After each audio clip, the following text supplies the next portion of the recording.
Draga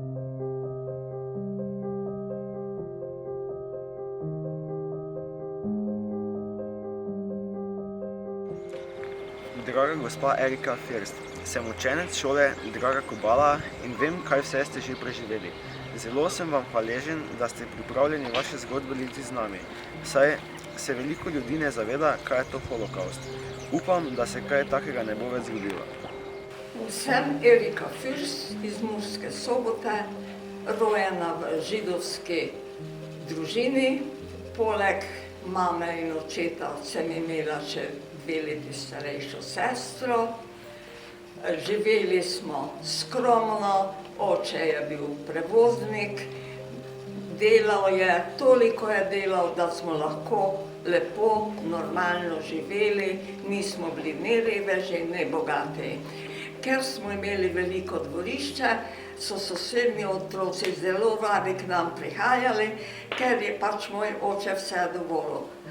Zganjali smo bedarije, kakor drugi otroci, in se lepo imeli. To je trajalo vse do 6. aprila 1941, ko so v Mursko Soboto vkorakali Nemci. Ko sem hodila v 2. razred meščanske šole, smo morali na vidni strani obleke začeti nositi rumene Davidove zvezde, tako da smo bili na cesti vsi Židje prepoznani. Žal, marsikatera sošolka oziroma večina jih ni hotela iti z mano po cesti. Vedno pa je šla moja najboljša prijateljica od enega živinozdravnika, Šerbec Zora. Njo ni bilo sram iti z mano po cesti, drugače sem v glavnem šla sama v šolo, domov. Eden od orožnikov je mami namignil, naj vzame čim več hrane s sabo. Zapovedali so nam, da se moramo spakirati v pol ure in vsak lahko vzame s sabo 20 kilogramov. Oče je prosil, če gremo lahko mi 4 v dnevno sobo. Torej orožniki so dovolili, prišli smo v dnevno sobo, iz predala je oče vzel en paket, mali paketič, nas pogledal, solze so mu prišle v oči, paket je vrnil v predal, zaklenil in smo šli ven. Po vojni, ker smo preživeli mama, sestra in jaz, žal oče se ni vrnil, nam je mama povedala, da je bil v tej mali vrečki, v tem paketu, da je bil strup, hotel nas je zastrupiti. Izgleda, da je že vedel, kaj nas čaka. Ko smo prišli v Auschwitz, so se vrata odprla, nemški vojaki se drli na nas, raus, raus, ven, ven. Morali smo da moramo vse pustiti v vagonih, ženske niti torbic niso smele imeti s sabo. Poskakali smo iz vagonov in nas tam postavili v vrste in šli do enega križišča. Mi smo bile v vrsti babica, 4-letna sestrična, njena mamica, potem pa sestra, moja mama pa jaz. Tako smo bile v vrsti in ko smo prišli do križišča, v tistem križišču je stal doktor Mengele. Verjetno ste za njega že slišali, rekli so mu angel smrti. Ko smo mi prišli, naša vrsta, ko je prišla do njih, je takoj babico, sestrično in teto takoj poslal na desno, mamo pa vprašal, če smo dvojčici, ker so bile vedno enako oblečene. Mama rekla, mi sve, koliko so pa stare, so bile močne, tako debele bolj, če so bila prav drugače bolj drobne. Mama se je zlagala in je rekla, da je sestra stara 17, jaz pa 15. Sestra je bila 15, jaz pa 13. Hinavsko se je nasmejal, mama je še dodala, mi hočemo delati, ker je govorila nemško, mu je nemško povedala, da hočemo delati. Hinavsko se je nasmejal, nas poslal na levo stran. Na levo stran nas je prišlo od celega transporta 34 žensk in 80 moških. Tam smo vrsti čakali, ostale, ki so šli na desno, so šli direktno v krematorij. Po 3 tednih so nas odpeljali na eno mesto, kjer so nas tetovirali. Jaz imam številko A15981. Obisk Auschwitza je zame bil kot navaden, deževen, običajen dan. Vendar tukaj po vstopu so se moji občutki nenadoma zelo spremenili. Čutila sem veliko stiskanje v pljučih, hitro bitje srca, slabost in mnoge druge grozne občutke, ki se jih ne da opisati z besedo. Hodili smo med barakami, ki so bile oštevilčene, vsaka številka je nekaj pomenila in v vsaki so se dogajale grozne in zlobne stvari, katere sem se zavedala šele kasneje. S solznimi očmi gledam grozovite slike, gore čevljev, kupe torbic in kovčkov. Cela soba ostriženih las in marsikatere predmete, ki so vam jih vzeli. Hodim po tleh, kjer ne raste več trava, obdana sem z žičnato ograjo, železnico in ne znam in ne želim si predstavljati, kakšno kruto življenje se vam je tukaj odvijalo. Vsaka zgradba, ta baraka A v A-lagerju, kjer smo bili mi, vsaka baraka je imela blokerteste, so rekli, to je šefica bloka. In ta nas je vedno preštela, bile so pa mlada dekleta, ki so potem od vsake barake pobirala sezname, ker nas je preštela, če smo vsi. In dokler nismo bili v celem Birkenau vsi na število, to je vsak dan trajalo najmanj 1 uro, ta čas smo morali vrsti stati po 5. Ko pa je kdo ušel, ali mogoče kdo bil bolan, pa ni moral stati, dokler niso vseh našli, tudi tiste, ki so se mogoče skrili ali poskušali uiti, dokler niso vseh našli, pa če je bilo 3 ure, smo 3 ure vrsti stali. Če so koga našli, ker je hotel uiti, takega so vpregli, v noge so jim vpregli v vsako nogo enega psa in psi so jih od tam vlekli vse do vislice. To smo morali gledati, žal, verjetno, redko kateri je bil še živ, ko so ga tako daleč po tleh vlekli do vislic. Potem so jih obesili. Dokler tega ni bilo konec, smo morali stati v vrsti. Žal smo doživeli marsikaj, eni ženski, siroti mladi ženski, se je zmešalo in je šla k oficirjem in strgala vse epolete. Takoj so jo odpeljali v krematorij. Oficirji so se smejali, z nje naročili vojako, da jo peljajo v krematorij. Recimo ena druga, ta je bila pa že srednjih let gospa, ona je pa šla k bodeči žici, prijela in se zrušila, ker jo je elektrika ubila. Spoštovana Erika First, vaše dejanje so se mi zdela zelo pogumna, kajti to, kar ste preživeli, je na vas pustilo globoki pečat. Vendar vi še vedno živite in ste zelo pogumna, častna Slovenka. Vi bi morala biti vzgled vsem Slovencem. Enkrat oktobra so nas peljali v to zavno in je prišel doktor Mengele. Stali smo goli, potem je zapovedal, da se naj oblečemo in tak s prstom pokazal, ti mala nemško, ti mala pridi sem. Rane. ker sem bila najmlajša, 13 let sem bila stara. Se je videlo, da sem še otrok.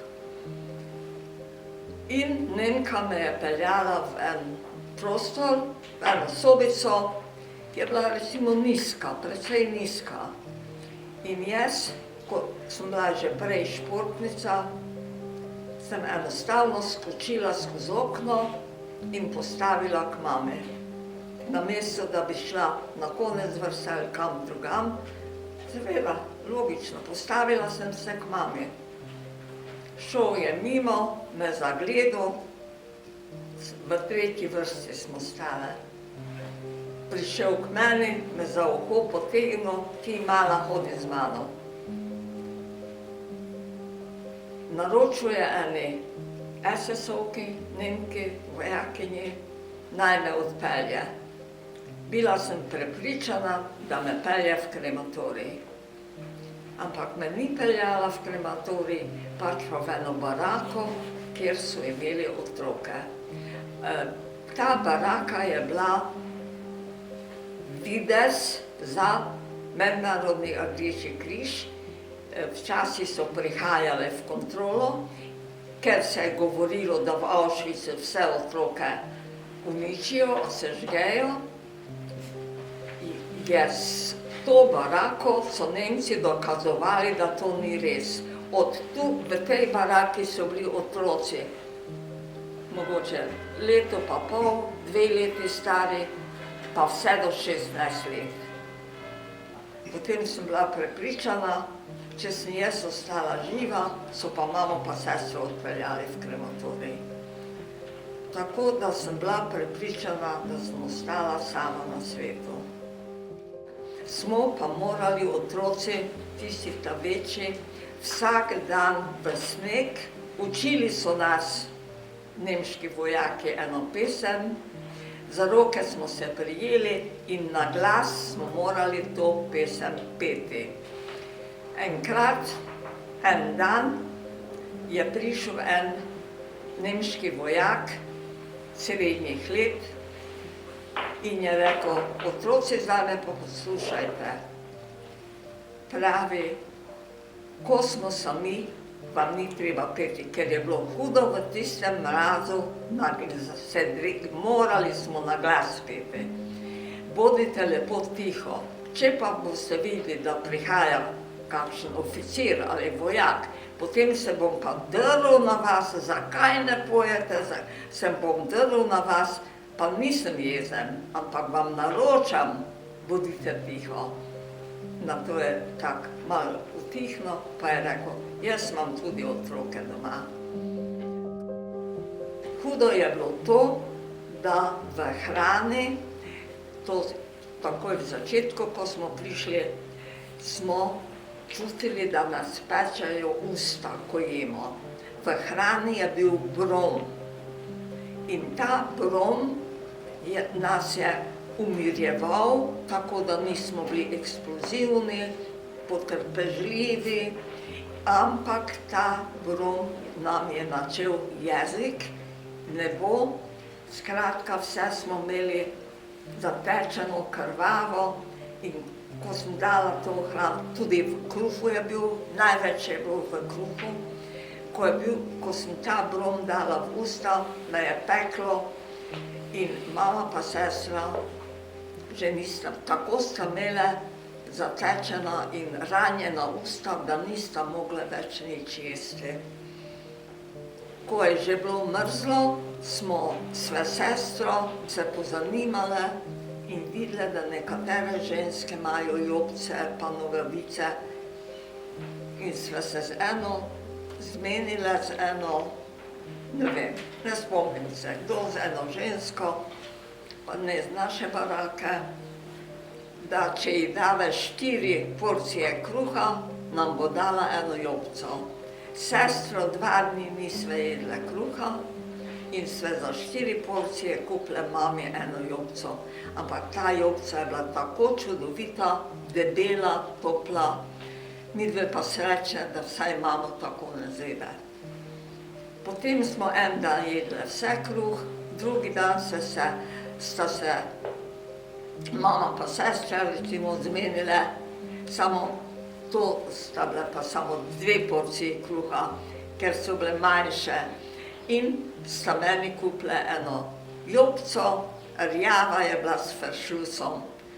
Potem sve pa midve z mamo, spet en dan smo jedle vse 3 kruh, potem sve pa midve z mamo za sestro. Sestra je pa dobila tudi eno bolj toplo, ona pa rjavo pulico dobila. Tako da smo vsaj imele jopce. Žlice smo si pa tudi za kruh kupile. Vi ste za mene mogočna ženska. Ko ste se sprehajali, ste skočili v sneg in počakali, da vojaki gredo. Mami in sestri ste prinesli hrano in jih tudi rešili. Vesela sem za vas, da ste preživeli. Vem, da se še včasih spominjate teh dogodkov, a zdaj ste varni in nič se vam ne bo zgodilo.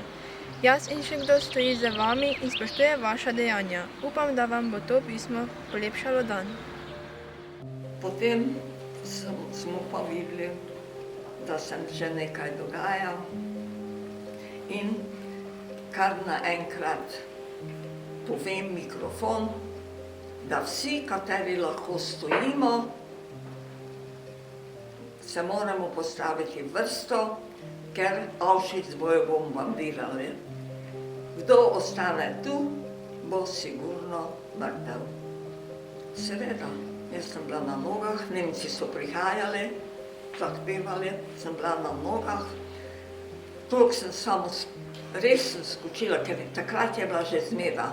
Nemci so že bili prestrašeni in bi rekla, da smo se bolj nekako lahko gibali po dnevi, ne? In sem se šla posloviti od mame in sestre in sem šla glavna vrata, Arbeit macht frei, so bila odprta. Tako, da smo se zbirali na glavni cesti. Jaz sem šla tudi vrsto, ampak šli so peš, ne vem, nekam, kako daleč, ker ne vem, nisem šla z njimi. In kdo ni mogel iti, tistega so ustrelili. Na vsakih 20-30 metrov je šel vojak na strani. Jaz sem šla v tistem, sneg je bil visok, ampak cesta je bila pa čiščena.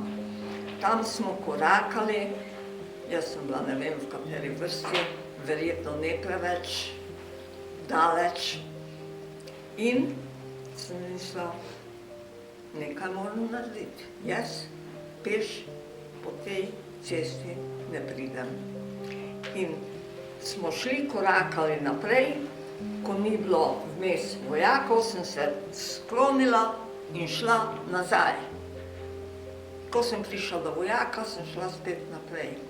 Tako da sem enih, mogoče 2-krat, 3-krat uspela priti skoraj do konca. Ko je vojak na koncu stran pogledal, sem skočila v sneg. Sneg je bil velik, tudi po glavi sem se po snegu, in ko je kolona odšla, in to je trajalo en čas, bila sem mokra, zeblo me je, ampak sem se v tistem snegu skrila. Ko so odšli, sem šla v mamino barako. Nemci so pa šli. Samo tisti, ki so bili obkoljeni, so se pa še skrivali in moški, seveda interniranci moški, so dobili 2 Nemca, oficirja, jih slekli do golega, zvezali in v bližini naše barake jih vrgli v sneg, tako da so gola zmrznila. Čeprav je bil Nemec, človek je bil. Jaz sem pa, meni ni bilo vseeno. Spoštovani, meni se zdi, da naša lepa pisma in dobre misli ne bi mogle biti dovolj, da bi vi pozabili na muke, ki so se vam zgodile. Meni je žal, da je bilo kdo mogel iti skozi takšno tragedijo in zdi se mi, da ste zelo močna oseba, da ne želite maščevanja. Prišli smo do Prosenjakovec, šli k enemu očetovemu prijatelju, tam je bila vojska na dvorišči, gospa nam je takoj hrano pripravila, midve sestro, Nič drugo nismo jedli, samo solato, nismo videli več kot eno leto solato. Mama je nekaj jedla, potem so Rusi prišli pogledati, kdo smo, mama pokazala dovoljenja. Takoj so tudi Rusi prinesli tisto njihovo juhošči, ampak midve nismo mogli več jesti. So bili užaljeni, potem se mama malo potrudila, da je videla, da ne da nočemo, ampak ne moremo, je mama malo pojedla. No, potem nas je ta gospod Sposenjakovec peljal v Mursko Soboto. Ampak potem to je bilo grozno. Kar smo tu doživeli, to je bilo nepopisno hudo. Prvič ni bilo očeta, mi smo le čakali, da nas oče čaka doma.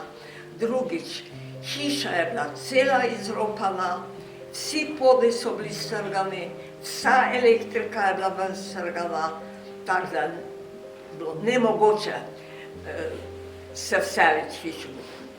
Ni bilo enega slua, nič, čisto prazna in uničena. En hlev so porušili, ker oče je bil prevoznik, se rekla, smo konje imeli. En hlev so porušili so vse tiste ufte, ki je imel vozove, porušili so klet, skratka, razvalina, doma razvalina. Sosedje so bili zelo veseli, prileteli vsi, nas objemali. Ena gospa, tista Barbaričeva, je bila sirota sama, ona je imela potico, nam je prinesla potico, vsaki en kos potice. Na drugi strani so bili eni Zrimovi, to so bili pa katoliki. Tista gospa nam je pa ni imela drugo pa marmelado namazano na kruh, tako da sestro se tako malo v to vgriznila, malo v to vgriznila, to je domače, ne. In vsi sosedje so prišli, naenkrat se je pa pojavil mamin brat. To je pa ta brat, katerega so Prekmurci rešili. Samo še to povem, da sem šla prvi dan v šolo v tisti obleki iz taborišča in brez perila, brez nogavic in na eni nogi sem imela rjavi čevelj, na drugem pa črnega. Tak, cele čevlje so takrat, tak cel čevelj brez zoknov. In isti dan popoldne mi je ena sošolka prinesla ene svoje čisto nove čevlje doma. Mama je rekla, vzami katere hočeš, ampak te so nove. Rekla, te ali nobene, jokala je. Hotela najnovejše čevlje. In kaj, ožulili so me, ker nisem bila vajena. Potem je pa ta najboljša prijateljica, sestrina sošolka, so bili tudi oče, jim je vdal umrl, oni niso bili židji, ampak politično. Ona mi je dala ene zokne, tako da sem nekako prebrodila to. Skratka, zelo, zelo težko smo živeli, ampak bili smo živi. Jaz vam želim, da nikoli niti ne slišite, niti ne vidite, niti ne doživite kaj tako hudega, kaj sem jaz mogla preživeti. Bodite pridni v šoli, učite se. Želim vam res mnogo uspeha, mnogo sreče v življenju in bodite dobri, pošteni, dobri državljani Slovenije.